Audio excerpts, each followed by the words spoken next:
Assalamualaikum and salam sejahtera. Anda sedang menonton rakaman khas Agenda Awani, and I'm here on the sideline of the 11th World Islamic Economic Forum. Finally back here in Malaysia, in Kuala Lumpur at KLCC Convention Centre, and I would like to thank WEF for giving me the opportunity to interview great speakers here. And now I'm sitting beside one, His Excellency Dr. Surin Pitsuwan, former Secretary General of ASEAN. Thank you so much, Doctor, for making time. Thank you very much very, for very inviting busy. me. Assalamualaikum. Waalaikumsalam warahmatullah. ASEAN is one of the key word that keeps propping up on the sideline or inside the discussions of this particular 11th WIEF. Yes. I would like to see your take on it, because for the longest time you've been championing ASEAN getting together and better, but suddenly with budget airlines, new innovation, the social mobility has added a new drive and impetus. So if you can give just a brief snapshot of where we had come from. For the longest time, it was only a meeting of diplomats, politicians, country leaders, and some people saying we progress in a few years what we may haven't managed to do in 40 years. So how would you look at it? I think ASEAN has been in existence for the past 48 years, almost 50 years. We are now preparing to celebrate our half-century mark. And one of the persons who was a guiding light of the idea of ASEAN was none other than Tun Abdul Razak, the second Prime Minister of Malaysia and the father of the current Prime Minister of Malaysia. The idea then was to come together as medium and small sized countries. All of them are developing. Almost all of them were just emerging out of colonialism. They would like to have a platform for themselves, appropriate to their size, here in Southeast Asia, with a lot of diversity among us. So at that time, the idea and the vision was rather humble and less forward-looking, but just to be collegial among ourselves. Of course, things have changed with the opening up of China, with the growth of India, and with, like you said, the globalization forces. ASEAN had to measure up in order to take advantage, or at least, or even just to remain relevant in the changing global scene. So they decided to, rather than just the association, they wanted to go into the community. Malaysia is in a position to make that announcement at the end of this year. I think now more awareness about ASEAN and more expectation about ASEAN, and definitely more challenges for ASEAN, because as a regional organization, second to only the EU, there has been a lot of expectation put place on ASEAN. We have been growing consistently when the world was in decline, and we have recorded at least 4-5-6% a year on the average. And combined GDP is 2.6 trillion. If we were a country, 10 of us, one country, or United ASEAN, it would be number 7. Okay. And trade with the world is about 2.7 trillion US dollars. Unfortunately, only 25% of the 2.7 trillion is among ourselves. So we have a lot to work on. The landscape has changed. The emergence of TPP, Trans-Pacific Partnership, Malaysia belongs, Vietnam belongs, Brunei and Singapore belong, certainly is going to, I hope, is going to encourage us in ASEAN to work harder in our integration effort, in our community building, enhancing our competitiveness with the world, and harnessing the potential and the opportunities opening up with China, with India, with East Asia, and with the rest of the world. I think we are in a very, very fortunate position, but challenges are there, and we should not be complacent. Yes. And our youth will have to come into the picture and our private sector, our civil society, our academics, our media will have to come into the picture. I think overall the structure has been built. Yes. The younger and the newer generation will have to move in. You may have to rearrange the furniture. Yes. But the structure has been done, and it's time for the larger portion of the ASEAN population to come in and take advantage of this architecture that we have built.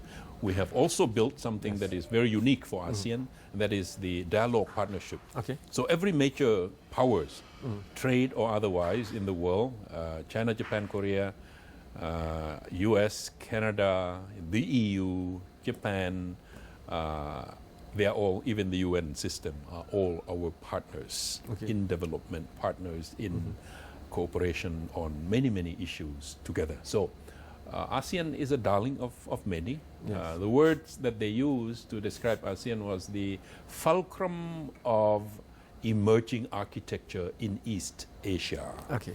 And that is very important because East Asia, Asia, Pacific is a very important region. Yes. 21st century is supposed to be our century. And the focal point is here in the Western Pacific, which is us, Southeast Asia, East Asia.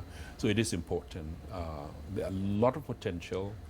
The challenges, the limitations are there, the obstacles are there, but the younger generation will have to come in and help build this house.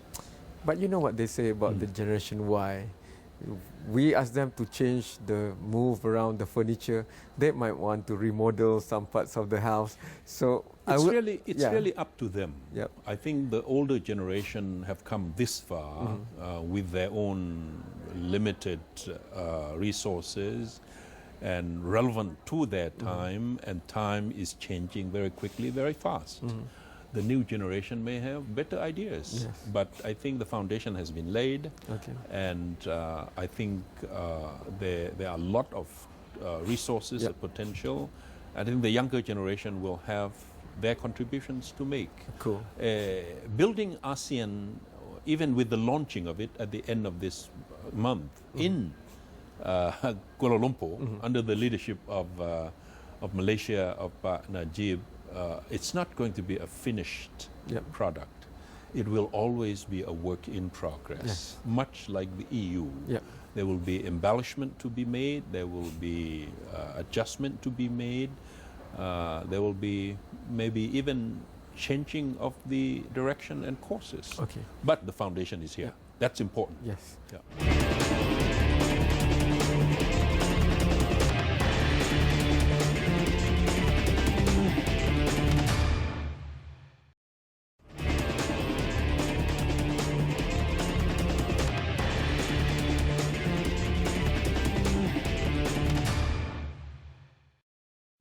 Thank you for still watching a very specially recorded session of Agenda Awani on the sideline of the 11th WIEF. And I've been chasing His Excellency Dr. Surin Pitsuwan for many, many months. Now he's here beside me. I'm so glad, thanks to WIEF. And I want to continue talking about ASEAN. If we look at leadership, it's also about managing change. But to manage change across the 10 different countries in ASEAN is not easy. Different dynamics, different elements of diversity, but change we must. And a lot of regions around the world, we've seen this. We've seen in Arab Spring whether when it happened, it had to happen like that because counter-opposing forces just couldn't gel together. But for ASEAN, Malaysia has even have a movement of moderates, for example. So where do you stand? Because some people tend to think that it's people in power that will change the last. Young people across the board in ASEAN wants to be together, and they're already meeting on WhatsApp group or other social media mechanism. But people with power, would they accept and embrace change fast enough for us to move to where we need to be? Well, change is always difficult. But those who are wise enough to see the trend and to feel the pulse of change will have to adopt and adapt to the trend. And I think it's up to the younger generation. You need the older generation, you need the institutions, you need the norms that have existed for generations to keep us together. But I think Southeast Asia is fortunate in a way that we have been a rather moderate region. Extremism exists, but not to the point where it could disrupt growth or disrupt our harmony, our social peace. So I think it's up to the population of each country, it's up to the new generation how to make use of the space that has been opened up, the technology that has been opened up. And I think the older generation will have to listen very, very carefully and feel the pressure. And things change. Sometimes they change without us recognizing or perceiving it. I came from southern Thailand. My background was in a Pondok. Okay. I was born as grandson, as son of Pondok teachers. Okay. I grew up there, I studied there. But I stepped out of the wall of the Pondok. Yes. And thinking that the world must be bigger than just the wall of the Pondok. Yes. So I came out and tried to improve myself, enhance my own knowledge of the world, and offer myself to the public, to the Thai public, later on to the ASEAN public, and now to the international public. Things change, and I think if the younger generation would focus on improving themselves, on seizing the opportunities that open, making use of the space that has been made available, they can make a lot of contribution in the change. Maybe gradual, but change will come. I agree. It cannot be abrupt. I think the cost of abrupt change is just too high. Arab Spring is not for us. I don't think we need to wait for the Arab Spring or ASEAN Spring or whatever to happen. I think things can make adjustment along the way, and we are making adjustment along the way. For all the things that happen in the region, I think, we try to accommodate the demand of the time, but also trying to negotiate with the institutions, with the framework, with the cultures and the norms that have existed, that have helped us through the generations. So I would rather see a gradual transformation. There is an ideological position for people like me, a Burkean conservative, who would argue that within the frame of the institution and the cultures and the norms, there is a room for liberty. There's room for freedom. There is room for innovation, and I think that's suitable for a society, many societies in ASEAN, Malaysia included. I think it's suitable for Muslim society for sure, that you don't just reject and deny the cultures and the values and the norms and the tradition abruptly. You have to work within the framework and try to change from within. And things have happened. I mean, the fact that Malaysia has traveled so far in the past 30, 40 years up to this point, I think a high-income country now, leaving many of the ASEAN fellow countries behind, over 10,000 US dollars per head, per capita.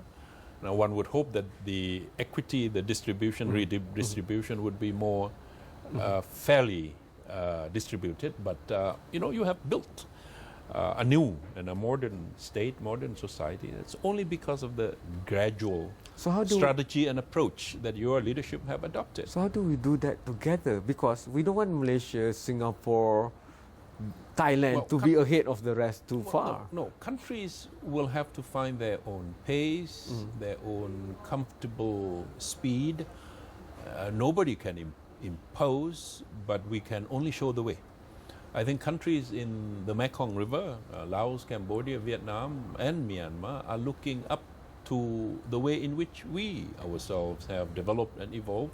Some of the things they want to avoid, some of the things they want to adopt, fine. But they are learning very fast to speak the language of the market, meaning if you want to develop, if you want to industrialize, if you want more investment, you have to change. You have to accommodate the demand and the expectation of those people coming from outside. So laws, regulations, institutions ways in which we manage things, transparency will have to be brought up to a certain level, to the comfort level that they would expect. So they come. Thailand went through the same thing. Malaysia, Indonesia, and Singapore have gone through the same thing. As you said earlier, we began with a rather a collection of backward, underdeveloped countries, but we have traveled very, very far gradually.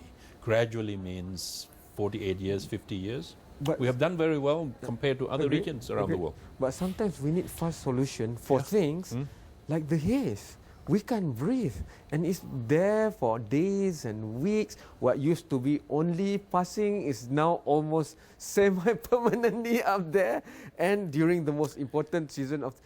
But one of the things that I said to be blocking fast solution is that this is a sensitive matter. It's diplomatic. I agree with you on certain issues. You need quick solution, and that would depend on those countries relevant and involved will have to come together and try to find a quick solution.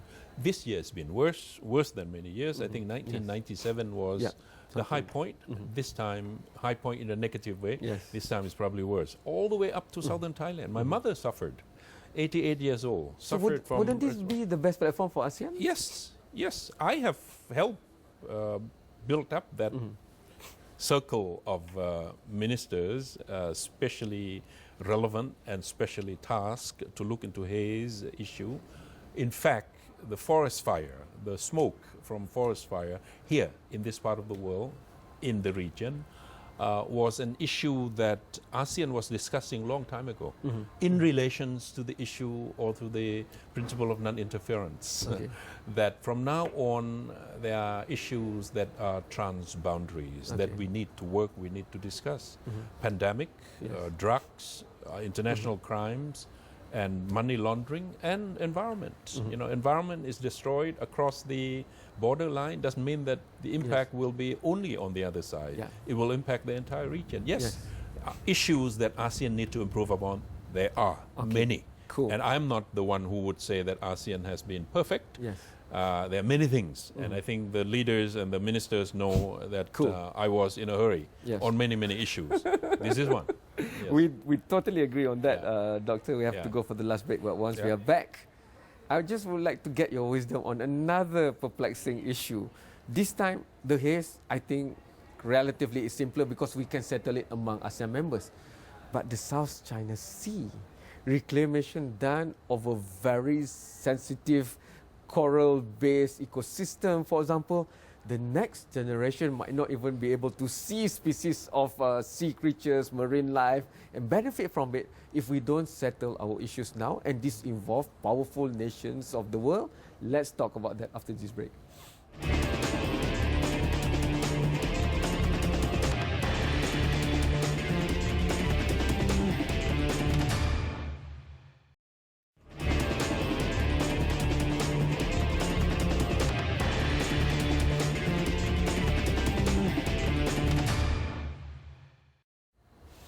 You are still watching a very special interview with His Excellency Dr. Surin Pitsuwan. Thanks to WIEF. Doctor, I want to go straight to the point. We only have a few minutes left. We've talked about the haze, but that's intra-ASEAN. But South China Sea, this is a shared ecosystem that's very important, and strategically, not just to the neighboring countries, but also to the most powerful nation on earth. 50-60% of sea cargo passes by these trade routes and everything else. So we've been hearing reports that more than 1,000 hectares of reclamation has happened, and we want to have our nice sea not to be contaminated for the future. How could ASEAN really put its attention down and solve this once and for all? First, ASEAN must be united in our approach. I think what ASEAN can do is to provide a platform, and we have been doing that, and made some progress, but I think we must be unified in discussing these issues first, of course, with China, and then with the rest who have who have been dependent on the access through this water, about 4 million square kilometers.